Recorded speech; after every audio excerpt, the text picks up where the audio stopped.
Billionaire calls black waitress stupid, then loses $6.5 billion deal instantly. What if one moment of cruelty could cost you everything you'd spent a lifetime building?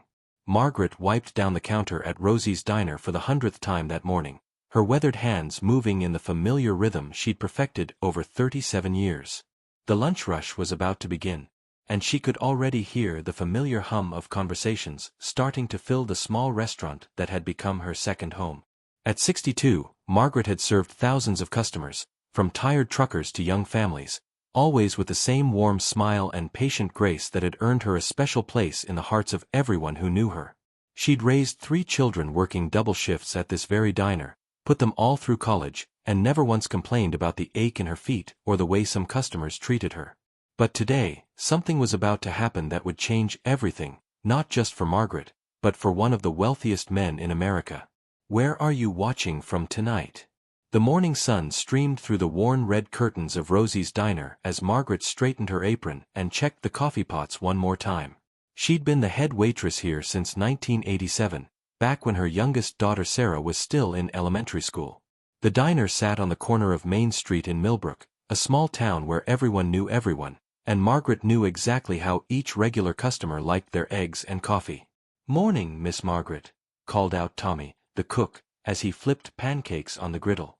"Looks like we're gonna have a busy one today.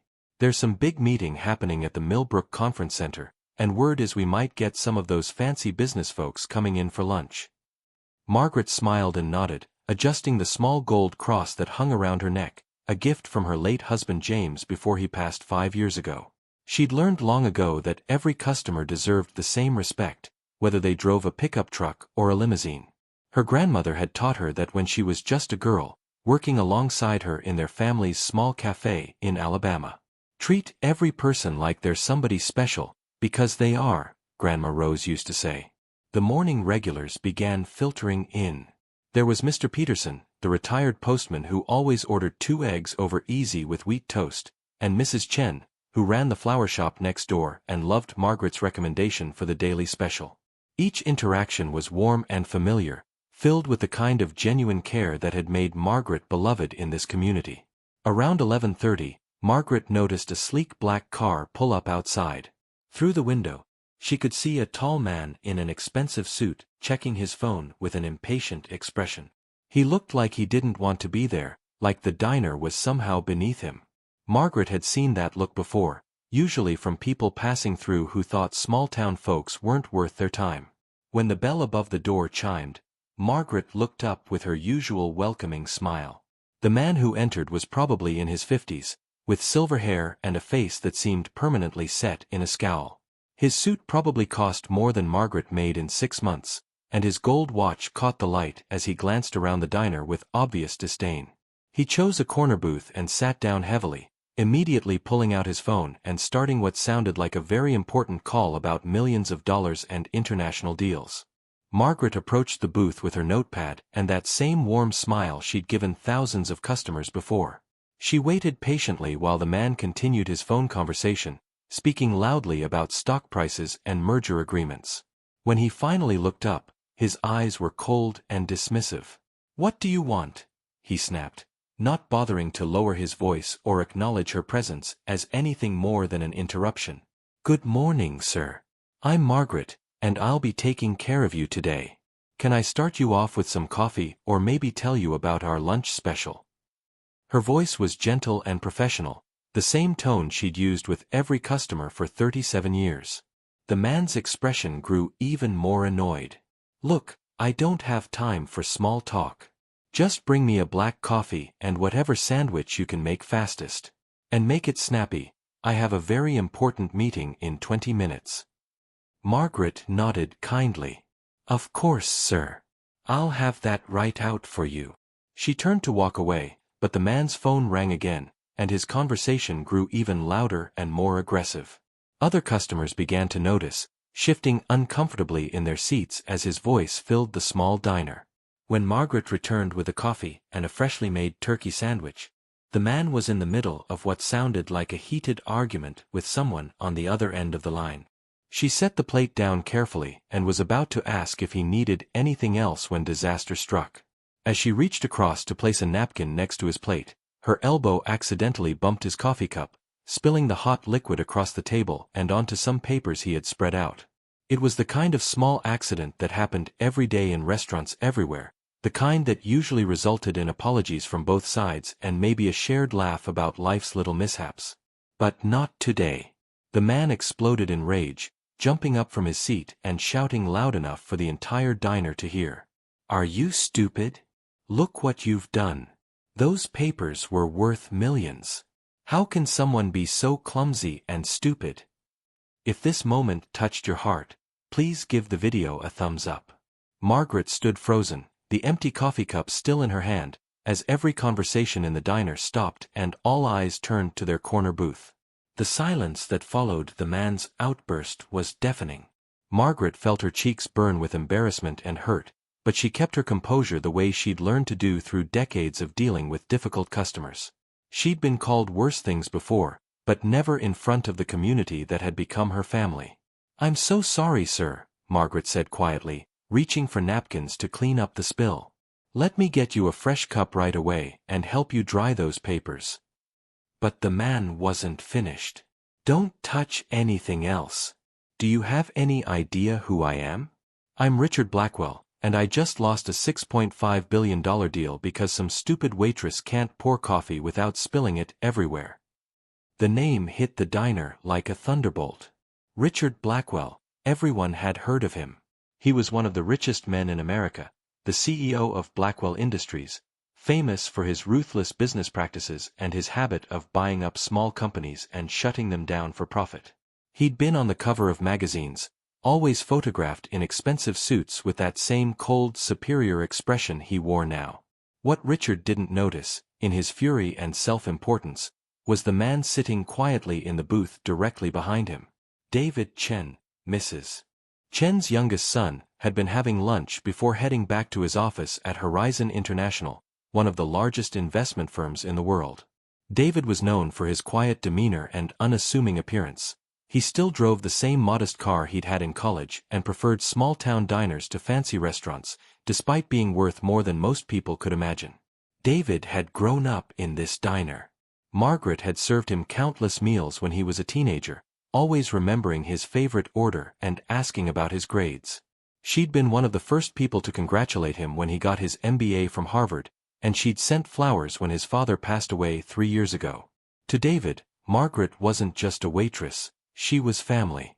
As Richard continued his tirade, calling Margaret stupid twice more and threatening to have her fired, David quietly pulled out his phone.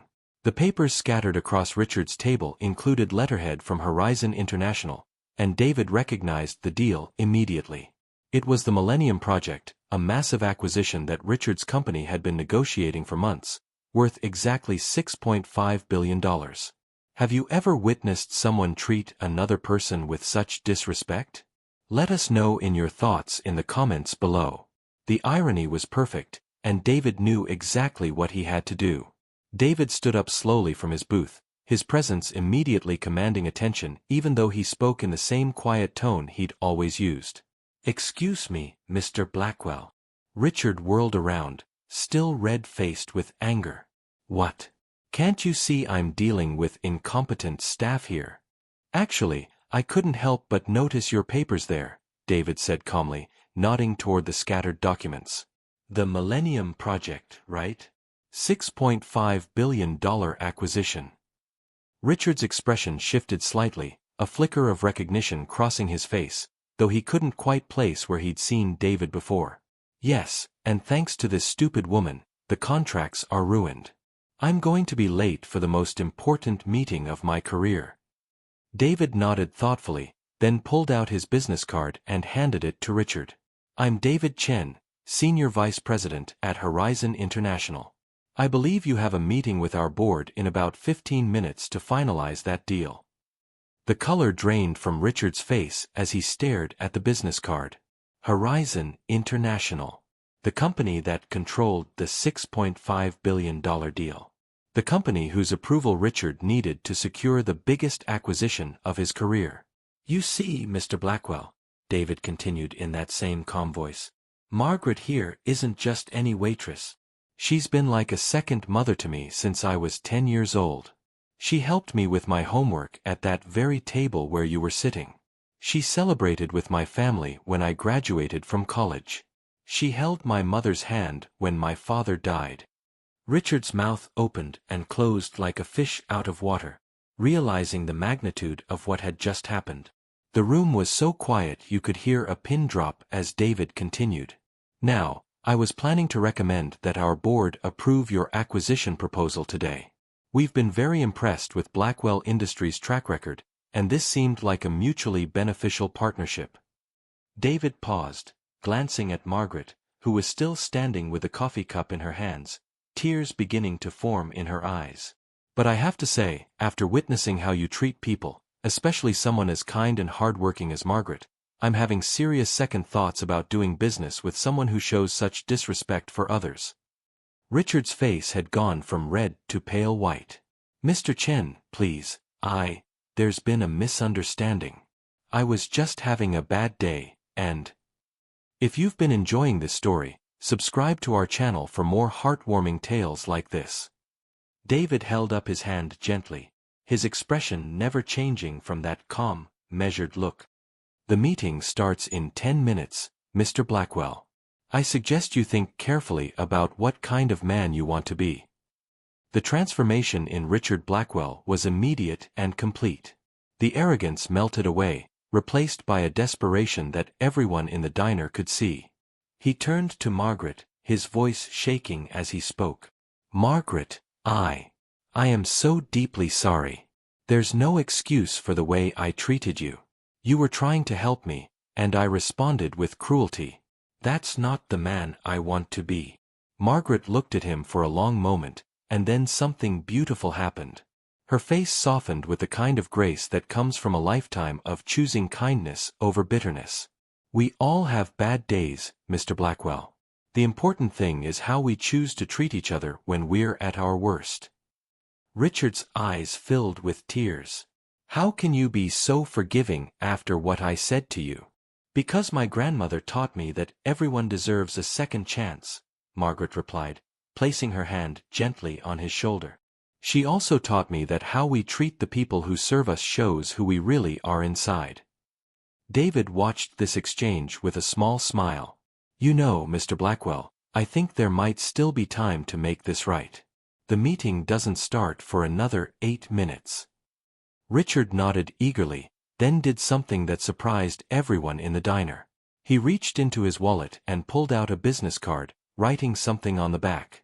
Margaret, I own 17 restaurants across the state. I would be honored if you would consider becoming our Director of Customer Relations.